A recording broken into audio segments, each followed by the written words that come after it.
Salut et bienvenue sur le podcast The Sales Game. C'est Eric Legloire et merci de nous rejoindre pour ce nouvel épisode.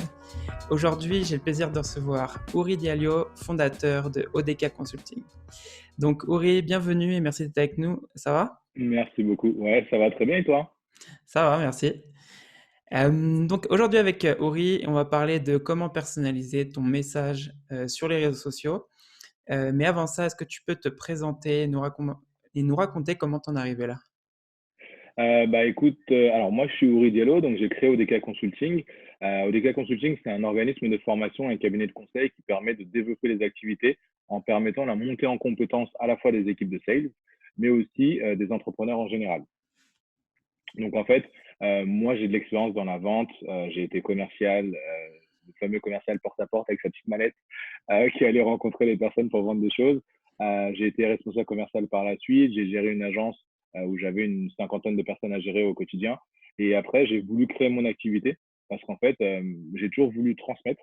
C'est un truc que j'aime beaucoup. Donc, pour le coup, c'était de se dire, maintenant que c'est devenu une passion, comment vivre de cette passion-là. Et du coup, je suis confronté à la prospection en général, notamment via les réseaux sociaux, parce qu'aujourd'hui, c'est une nouvelle manière de prospecter qui n'existait pas forcément il y a 10 ans.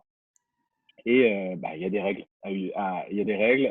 L'idée, c'est d'être original, casser un peu les codes sans trop les casser non plus. Enfin, voilà, de trouver un peu sa manière de jouer avec tout ça pour développer son activité. Ok, et justement, ça fait combien de temps que tu as lancé ta boîte? Alors, ça fait 2 ans. 2 ans? Ça fait 2 ans. Je l'ai d'abord créé en Guinée parce que je suis originaire de Guinée. Alors, je fais rien comme tout le monde, donc je l'ai créé pendant que j'étais parti en vacances. Tout simplement parce qu'il y avait une opportunité sur place. Et après, quand je suis revenu ici, j'ai voulu continuer le truc. Et du coup, j'ai voulu créer la même chose ici. Ok, bah c'est cool de savoir ça et justement c'est sympa que tu nous racontes justement en fait le contexte de pourquoi tu as commencé parce que justement c'est tu as envie de transmettre et Ouais. donc du coup tu vends principalement à quel type de boîte tes services? Alors, on vend les formations notamment aux TPE, PME et startups, simplement parce que c'est un public qu'on aime bien. On a la possibilité de bosser avec eux sur certains outils que eux adorent maintenant. Et surtout, c'est un moyen pour nous de pouvoir vraiment faire du personnalisé en ayant peu de personnes en formation. On essaye de rarement dépasser les 6 7 personnes quand on est dans les entreprises, ce qui est déjà pas mal. Mais au moins, ça nous permet de travailler sur chaque personne, sa manière d'aborder les prospects, parce que chaque personnalité est différente, donc ça nous permet aussi d'adapter au maximum. Et comme il y a le côté pratique qu'on met en avant, fatalement, si on a trop de monde, on ne peut pas faire de la pratique et du personnalisé. Ah, parce que généralement une formation quand tu as plus de 6 personnes ça va être une formation vraiment générale où tu vas pas trop personnaliser pour chaque personne. Ouais, c'est ça, exact. En fait, c'est compliqué de faire du personnalisé quand tu as trop de monde parce que fatalement, il faut apprendre à connaître les gens, à les décrypter aussi. Donc, il y a déjà cette phase où les gens doivent apprendre à nous faire confiance dès le départ. Et après, on adapte le contenu aux personnes qu'on a en face en fonction du niveau de chacun. Et ça permet des interactions beaucoup plus simples quand ils sont 5 ou 6, sachant que le but, c'est qu'après, ils soient directement opérationnels en retournant en entreprise. OK et justement, pour revenir un peu sur ce que tu disais tout à l'heure, donc tu disais que justement, prospecter sur les réseaux sociaux, c'est le thème d'aujourd'hui justement et on va en parler. Mhm. Quels Ouais. sont justement les challenges que tu rencontres justement quand tu prospectes sur les réseaux sociaux? Les challenges, c'est que, étant donné qu'il y a beaucoup de monde qui le fait, et malheureusement beaucoup le font mal, du coup, en fait, même ceux qui essaient de bien le faire, ils sont un peu catalogués. C'est-à-dire que, si je prends un exemple vulgaire, mais quand tu reçois, tu viens d'accepter quelqu'un en connexion sur LinkedIn, par exemple, et tout de suite après, tu reçois un email qui fait 50 lignes, fatalement, même après, quand tu as essayé d'avoir une approche beaucoup plus sympa, plus personnalisée, les gens ont quand même regardé ça un peu d'un mauvais œil en se disant ça doit être de la prospection. Alors, oui, on est sur LinkedIn fatalement pour parler business, mais il faut le faire de manière humaine, même si on peut utiliser plein de petits outils, mais au moins de bien travailler la cible en amont pour être sûr de délivrer le bon message au bon moment. OK, donc du coup, aujourd'hui, tu es en train de dire que la plupart des gens font ça, donc toi, qu'est-ce que tu fais, concrètement pour changer ça? Pour pas rentrer dans la case justement du vendeur, qui va ton prospect t'accepte et direct tu lui envoies un message. Qu'est-ce que tu fais pour changer ça? Alors, moi, je suis très adepte du café. Donc, pour le coup, ce que je propose généralement, c'est plutôt d'échanger autour d'un café.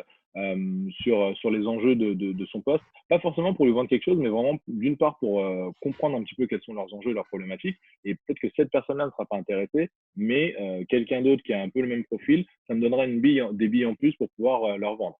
L'idée, c'est de leur proposer un message beaucoup plus sympa et très peu conventionnel, qui va tenir sur 4-5 lignes maximum, qui va inciter à échanger. Et même quand on me refuse un café ou autre, au moins c'est fait de manière sympathique. Et puis, et les gens me disent, bah, je suis pas dispo pour cette date-là, peut-être un autre moment, ou alors en ce moment, j'ai pas le temps, etc.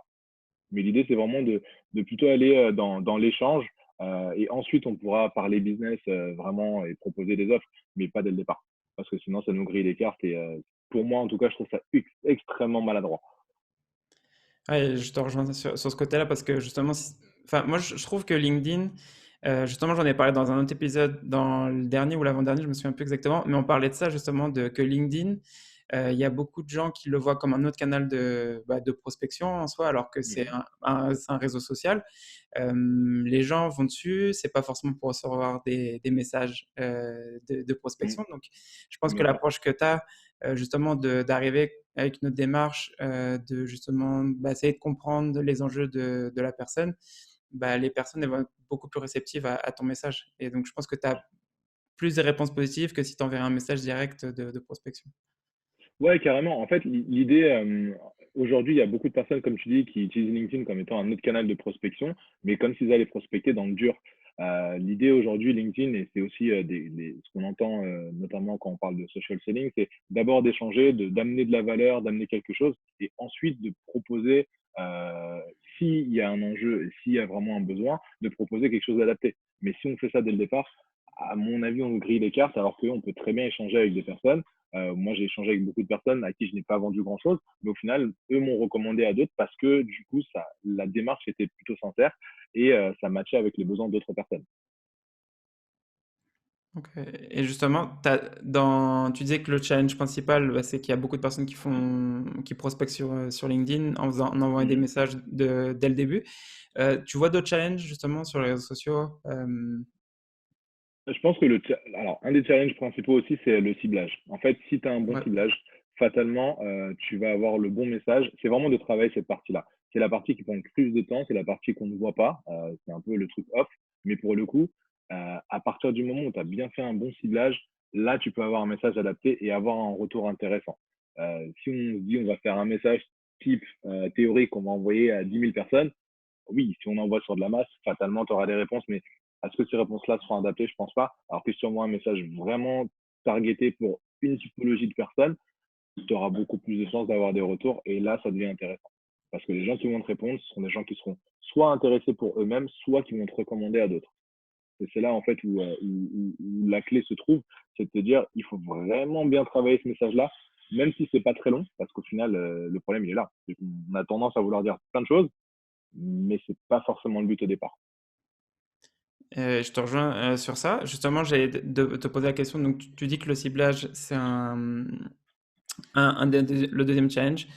Toi, qu'est-ce que tu fais aujourd'hui? Par exemple, tu disais que tu fais un message pour chaque type de prospect que tu as. Tu disais tout à l'heure que tu vends à des PME, TPE et startups. Justement, tu as un Ouais. message différent pour tous Ouais, ces bien sûr. segments ou comment tu fais? J'ai un message différent par segment, par secteur d'activité, et même par type, et même par genre. C'est-à-dire qu'on va pas s'adresser à une femme de la même manière qu'à un homme, on va pas s'adresser à un CEO de start-up de la même manière qu'un DRH de TPE ou de PME. Enfin, voilà, il y a tous ces codes-là, et c'est pour ça que c'est une grosse partie qui prend du temps au départ. Ok. Et c'est vrai que quand on entreprend, t'as pas l'impression que tu apportes de la valeur en faisant ça, parce que tu prend énormément de temps. Enfin, nous, je sais qu'on se casse la tête à réfléchir à des messages en disant bah, ça peut toucher, ça non, etc. Après, on va jouer sur certains spectres, notamment sur la preuve sociale. On va amener des commentaires de personnes, des témoignages, etc. Mais au-delà de ça, il faut se dire ok, comment je peux parler à cette personne-là? Comment je peux parler à cette personne-là? Qu'est-ce qui va l'intéresser? Tu as des outils qui te mettent sur les pistes.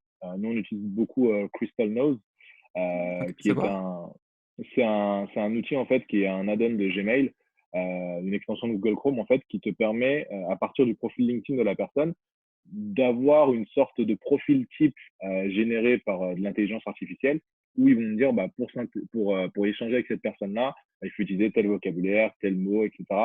Alors, c'est pas juste à 100%, mais parfois, pour avoir fait le test avec des personnes que je connais réellement, ça met sur une piste assez intéressante. Et c'est vrai que tu peux gagner un peu de temps.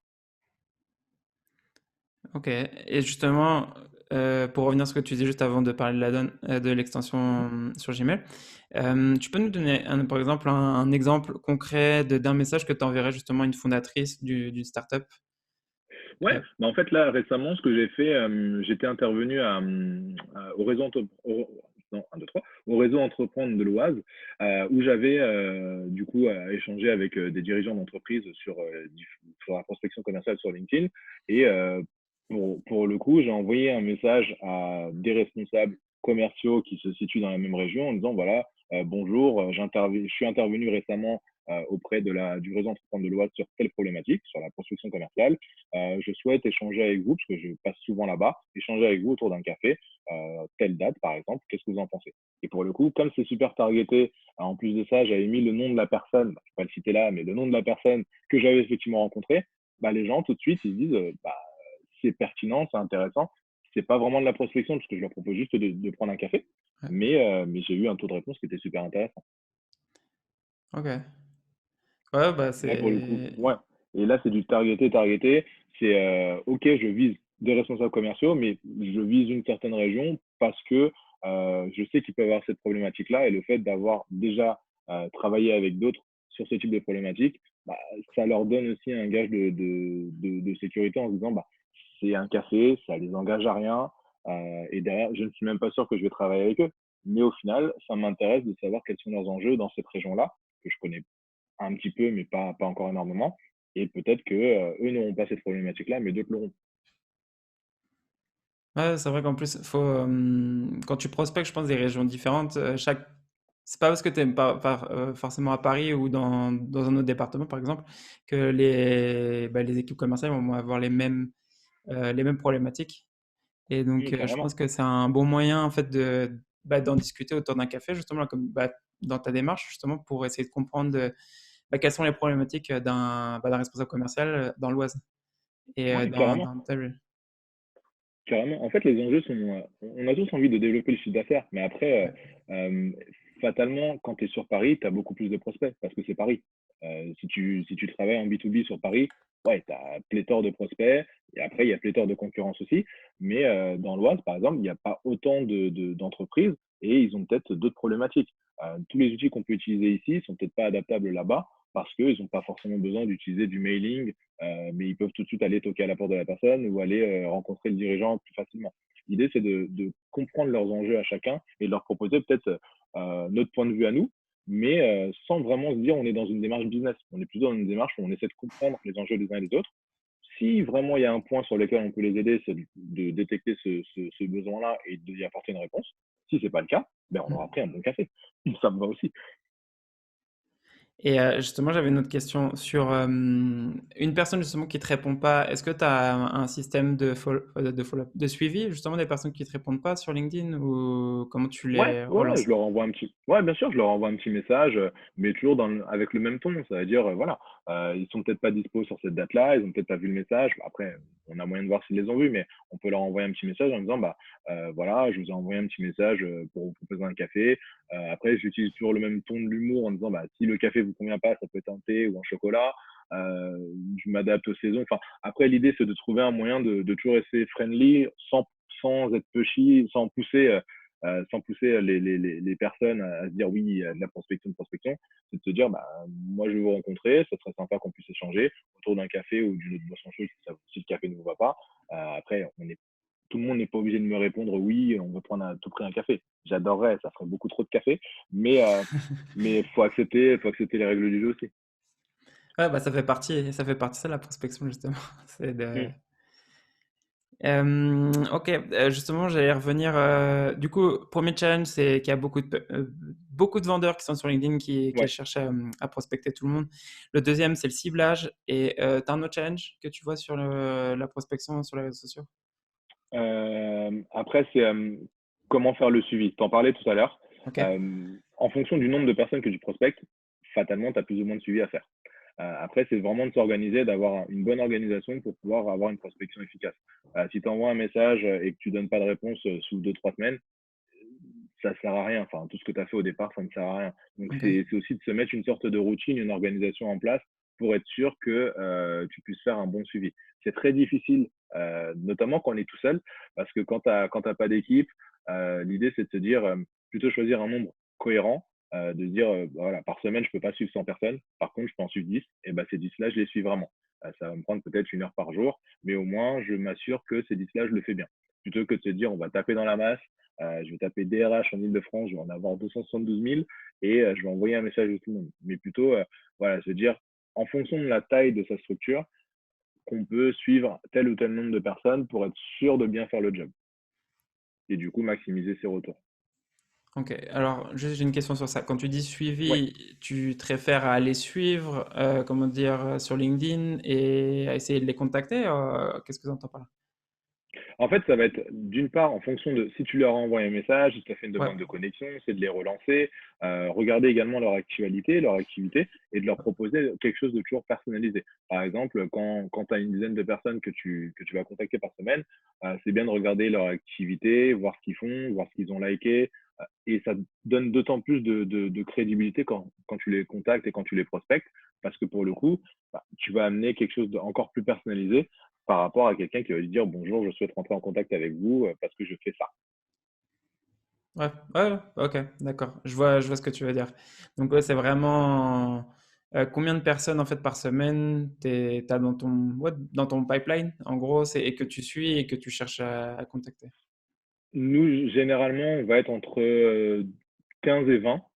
Après, on augmente en fonction de si on est plusieurs sur le coup, en fonction de notre activité. Mais 15 et 20, pour nous, c'est le max en tout cas, moi, que je peux suivre personnellement. Au-dessus, pour moi, c'est pas jouable. C'est-à-dire que je peux pas envoyer 50 messages et me dire les 50, je vais pouvoir regarder ce qu'ils font, leur envoyer un autre message derrière. Parce qu'on a une activité aussi. Quand tu es en prestat, tu Ouais. peux pas forcément les suivre. Mais après, c'est vraiment une rigueur. 20, c'est jouable parce que tu prends 1 heure par jour ou même une demi-heure par jour, le matin, le soir, tu regardes ce qui s'est passé, tu peux envoyer un autre message, ça reste jouable et ça reste humain. 50, 100, après, moi, je vois des collègues, fatalement, qui sont 20 dans leur boîte, oui, ils peuvent faire beaucoup plus, mais tout seul, c'est pas jouable. C'est pas jouable si on veut avoir un rythme humain et avoir des messages vraiment personnalisés. Ouais, c'est tu vas perdre en qualité en gros si Ouais, t'en as 100. Et justement, c'était ma question suivante. Bah, tu as déjà commencé à en parler justement de bloquer 30 minutes, 1 heure par jour. Comment tu ouais. t'organises en fait dans ta journée justement? C'est Ah ben, il y a un truc qui est génial à Paris, c'est les transports en commun. Les transports en commun, c'est là où moi je fais l'essentiel. Le matin, quand j'y vais, bah, j'ai de la chance de prendre un tramway. Donc pour le coup, étant donné que je prends un tramway, je suis dehors. Donc j'ai du réseau, donc j'utilise ce temps-là pour pouvoir faire le nécessaire. Ou alors le soir en rentrant, je prends une demi-heure pour pouvoir le faire. Mais au moins, je m'assure que ça c'est fait. Dans la journée, je sais que j'ai pas forcément le temps, sauf peut-être entre midi et deux, mais à ce moment-là, on a envie de se détendre aussi. Donc voilà, faut aussi faire la part des choses. ok. Et donc tu disais 30 minutes à 1 heure par jour ou ça peut varier? Alors, pour moi, 30 minutes, 1 heure, c'est déjà très bien. Ouais. Après, pour d'autres qui sont toute la journée, ça peut être plus. Mais voilà, en partant du principe que je suis parfois en presta, je suis pas forcément connecté, 30 minutes, 1 heure où je m'y tiens, c'est déjà très bien. Au-delà, ça devient compliqué pour moi. Donc, encore une fois, c'est en fonction de chacun de son activité et de sa possibilité de le faire. Ah, c'est ça. Et c'est bien que tu le répètes parce que, c'est comme tu dis, toi, pour toi, ça va être 30 minutes à 1 heure. Moi, pour moi, avant, quand je prospectais, justement, c'était entre 2 et 3 heures par jour. Donc, Hmm. et pour chaque personne, ça va être différent en fonction de Bien sûr. ouais, tes activités. Ouais, bien sûr. Ok, tu pourrais justement nous décortiquer un peu, justement, par exemple, tu as identifié un prospect que tu sais que tu veux avoir. Mhm. Tu peux nous expliquer en gros, étape par étape, comment tu fais bah, pour la contacter, cette personne. Ouais, bien sûr. Bah, généralement, moi, je passe par LinkedIn. C'est vraiment là où je passe en priorité parce que ma cible est là-bas. Ouais. Généralement, je vais trouver un profil qui m'intéresse. Je vais regarder un petit peu son actualité, son activité. Si la personne est présente sur LinkedIn, mais quand je dis présente, c'est pas juste connectée, mais c'est surtout est-ce qu'elle y va souvent, est-ce qu'elle répond, est-ce qu'elle elle commande des trucs.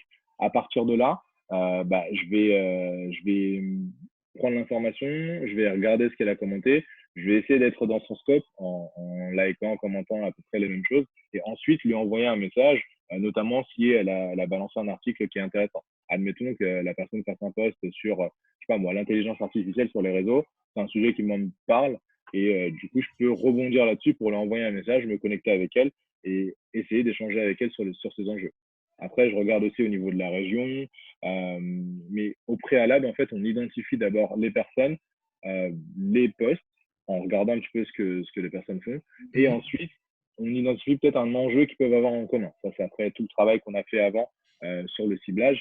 On dit qu'ils ont tel et tel problématique commune avec d'autres personnes. Et après, ben, on voit laquelle peut matcher par rapport à cette personne-là pendant l'échange. Ok. Et justement, j'ai une question, c'est pour ceux qui vont demander sûrement, parce qu'il y en a qui vont demander ça, comment tu fais avec une personne qui Ouais. n'est pas active sur LinkedIn? Justement, qui a un profil sur Bah, LinkedIn, ouais. mais Alors, qui poste pas trop, qui commente pas. soit cette personne-là est super intéressante et dans ce cas, je vais essayer de récupérer son mail, hein, parce qu'aujourd'hui, on a les outils qui nous permettent de le faire. Mais je pars du principe que moi, je préfère avoir un échange en premier sur LinkedIn parce que c'est plus sympa, parce que c'est plus cool et ça me permet de casser certaines barrières. Si vraiment c'est pas le cas, je suis pas trop pour le mailing de masse. Donc récupérer tous les mails et balancer un email, c'est pas ce que je vais faire au départ, mais je préférais avoir une approche d'abord sur LinkedIn et ensuite, si vraiment j'arrive pas à l'avoir, lui envoyer un mail en disant voilà, j'ai vu son profil sur LinkedIn, je souhaitais simplement échanger avec eux sur telle ou telle chose, mais toujours avec un mail très peu conventionnel, en ajoutant voilà, la partie café. Ça peut être également fait par mail. On peut envoyer un mail pour proposer un café, ça marche aussi. Ok, ok. Euh,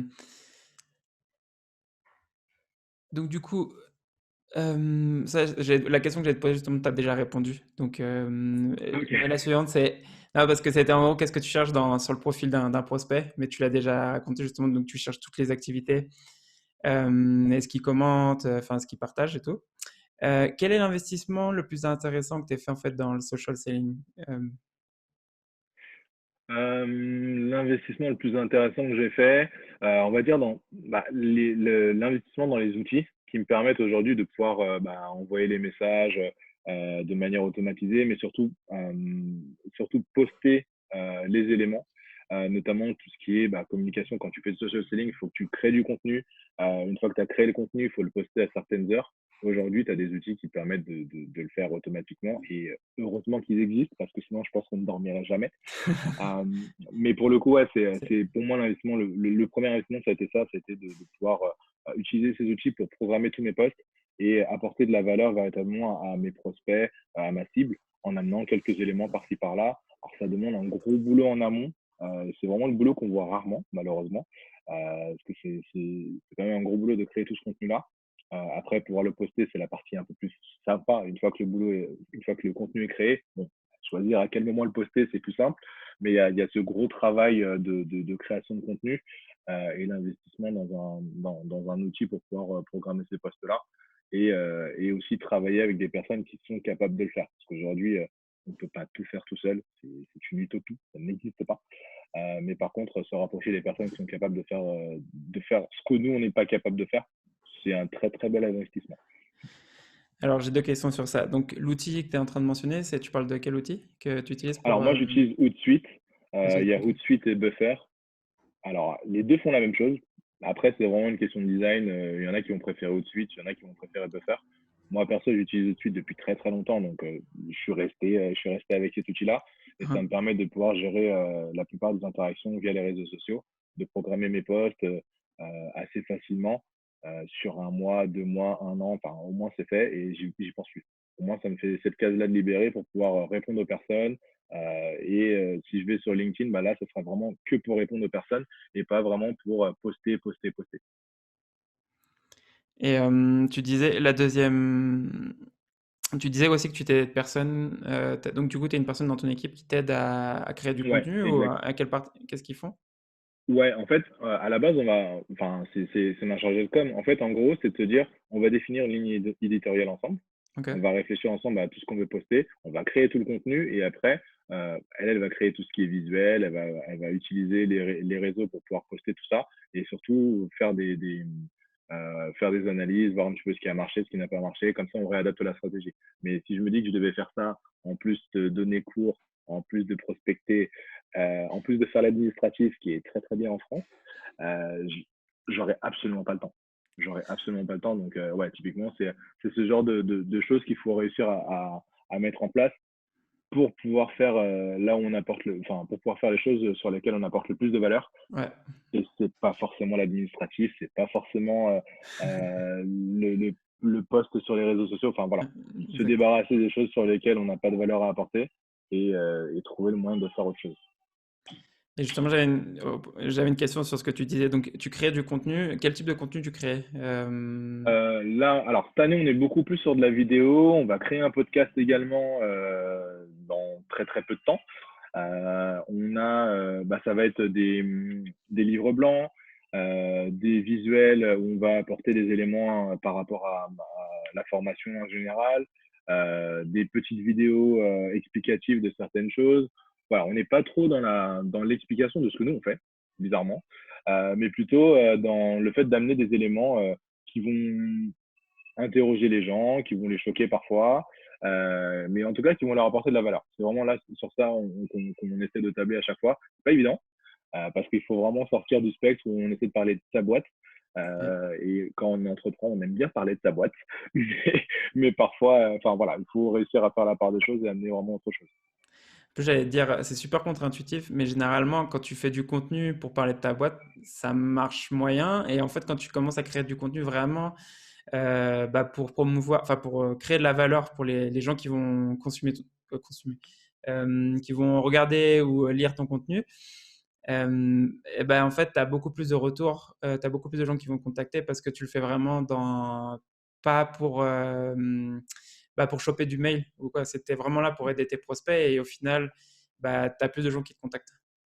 Ouais, carrément. En fait, à partir du moment où je pense que tu as une démarche où tu es vraiment sincère et que tu as envie d'aider les gens, en leur amenant des éléments que toi, tu as découverts ou autres, bah, fatalement, les gens, c'est aussi ça, c'est que tu donnes quelque chose, les gens, lorsqu'ils ont besoin d'un élément qui se rapporte à ton champ d'activité, en tout cas qu'ils ont identifié, fatalement, ils reviennent vers toi. Donc, c'est aussi ça le but, c'est de se dire, tu partages du contenu, alors ça demande du travail, Ouais. mais derrière, s'il est bien travaillé, si la cible est bonne, fatalement, ils reviennent vers toi. Alors, tu n'auras pas 100% des personnes qui vont revenir vers toi, bien évidemment, mais tu peux avoir un pourcentage intéressant de personnes qui vont revenir vers toi par rapport à cet aspect-là. Exactement.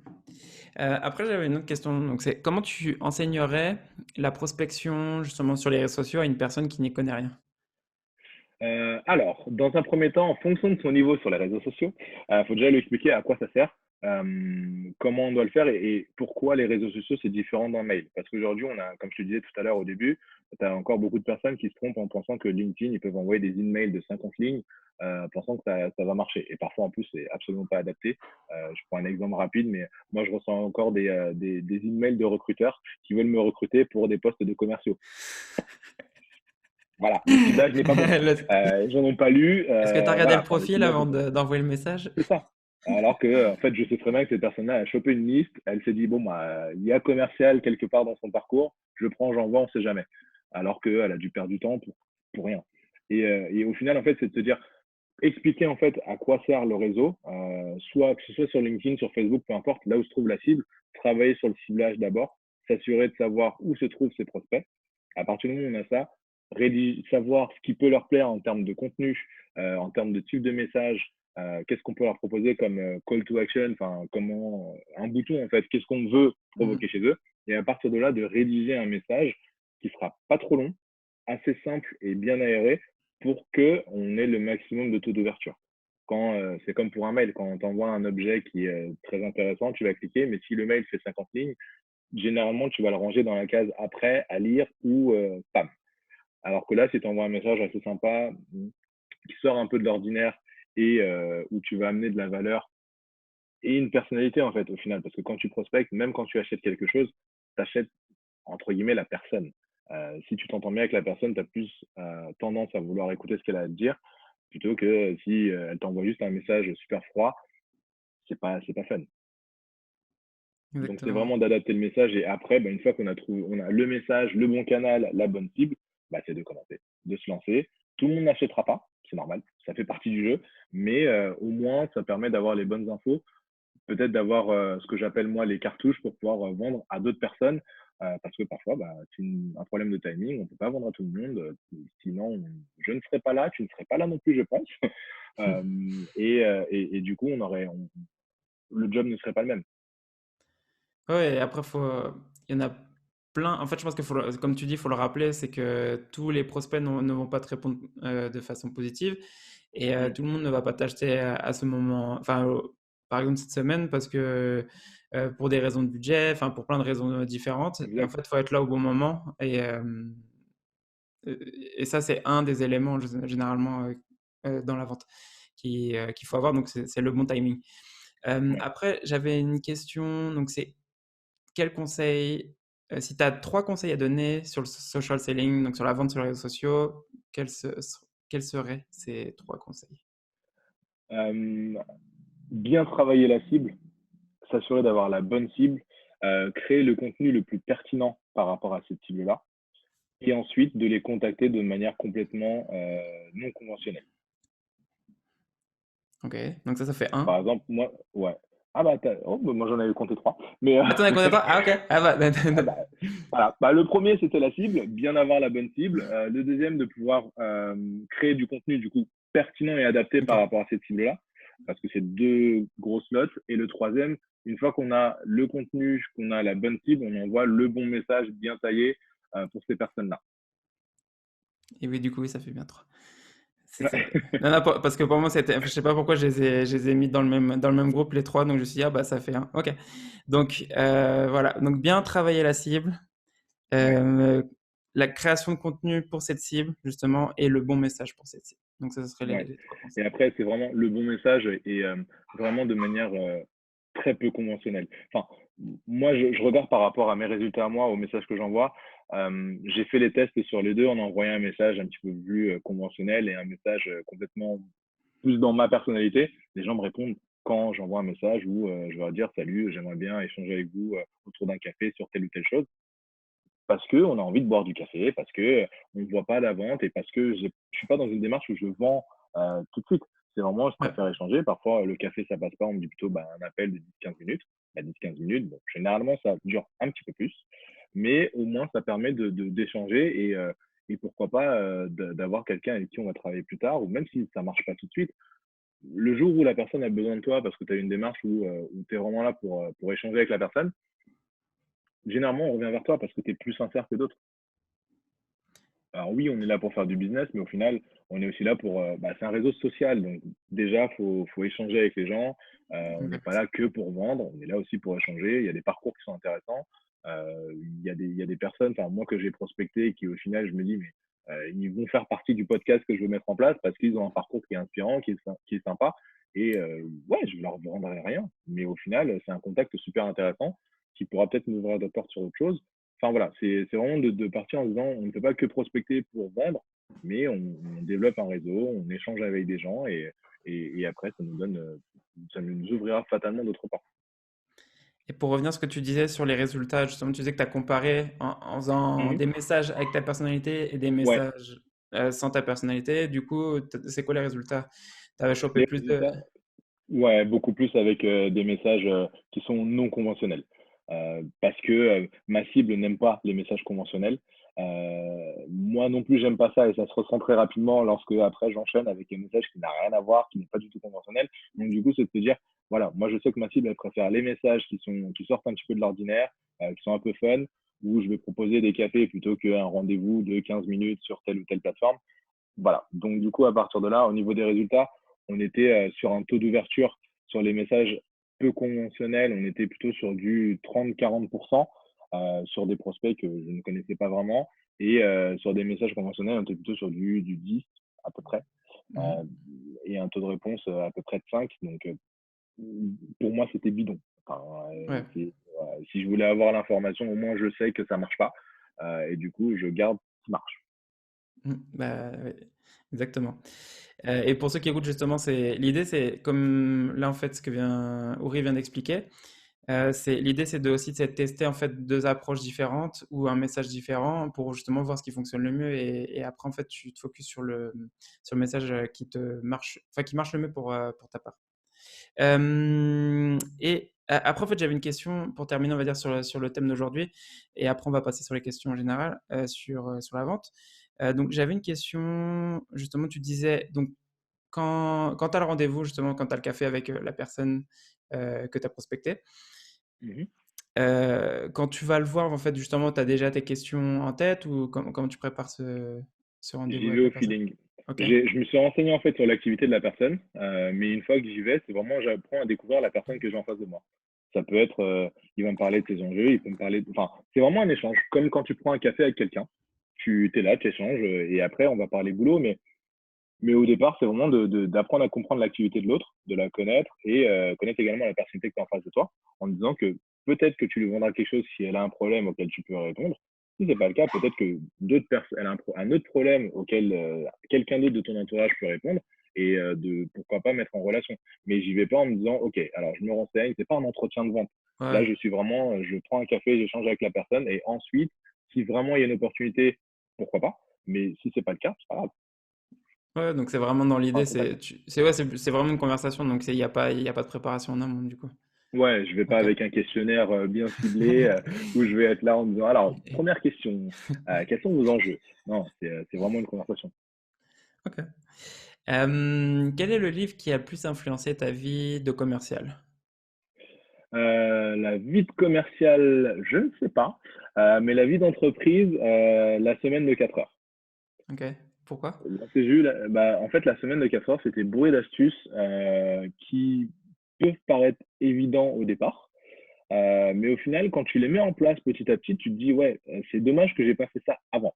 Un truc tout bête, mais à un moment, il parle enfin, de déléguer la plupart des tâches administratives qui te prennent du temps.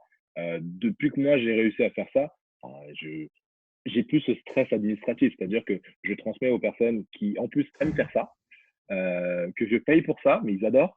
Et du coup, moi, je me concentre sur l'essentiel, là où je peux vraiment apporter de la valeur. Saisir une facture dans un logiciel, c'est cool parce que c'est une facture, donc tu sais qu'il y a de l'argent qui va rentrer. Tu as t'as ce petit gain-là. Mais sinon, en soi, c'est de la perte de temps. C'est de la perte de temps où je pourrais faire autre chose et peut-être rien faire aussi. C'est une bonne chose. Mais vraiment, Euh, ce livre-là, il a changé ma façon de voir les choses, en tout cas, sur la création d'entreprise et l'entrepreneuriat en général.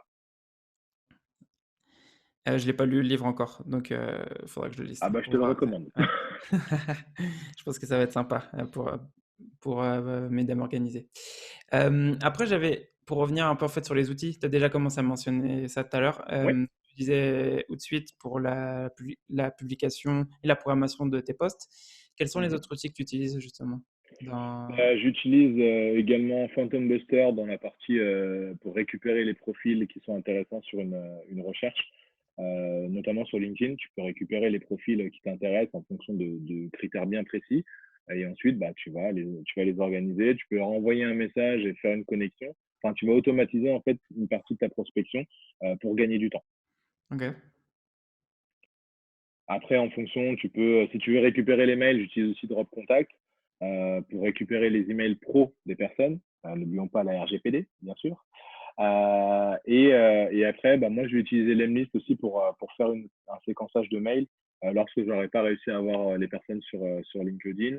Et sur LinkedIn, j'utilise aussi Prospecting, Point Link, qui est un logiciel qui te permet de faire ta prospection sur LinkedIn de manière automatisée en envoyant les bons messages au bon moment en fonction de ce que tu auras défini auparavant, en amont.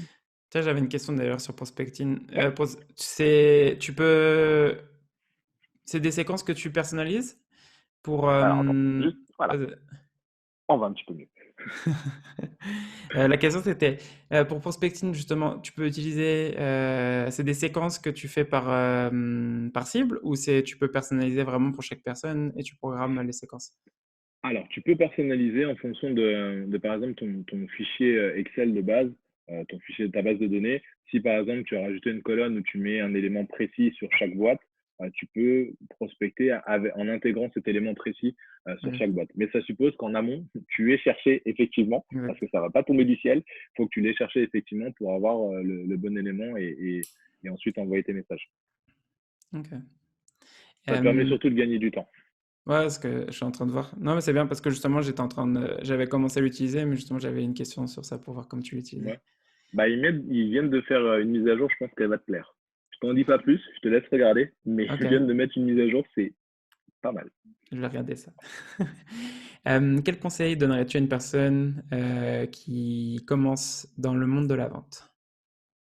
Euh, de, de s'accrocher, parce que vendre, c'est difficile. Et surtout de devenir schizophrène. Je m'explique.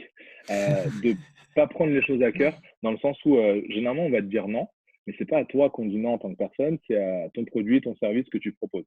Et à partir du moment où tu t'habitues au départ à faire la différence entre les deux, tu vis mieux les noms et derrière, ça te donne encore envie de continuer. Parce que je rencontre beaucoup de personnes qui le prennent personnellement systématiquement, notamment quand c'est des personnes qui ont créé leur propre entreprise. Là, c'est encore plus difficile. Mais l'idée, c'est de se dire, on ne peut pas vendre à tout le monde. C'est, on ne peut pas. C'est comme ça. On ne peut pas pour diverses questions. L'offre n'est pas adaptée, mauvais timing, etc. Mais l'idée, c'est de se dire, on ne peut pas vendre à tout le monde. Il faut l'accepter et il faut avancer.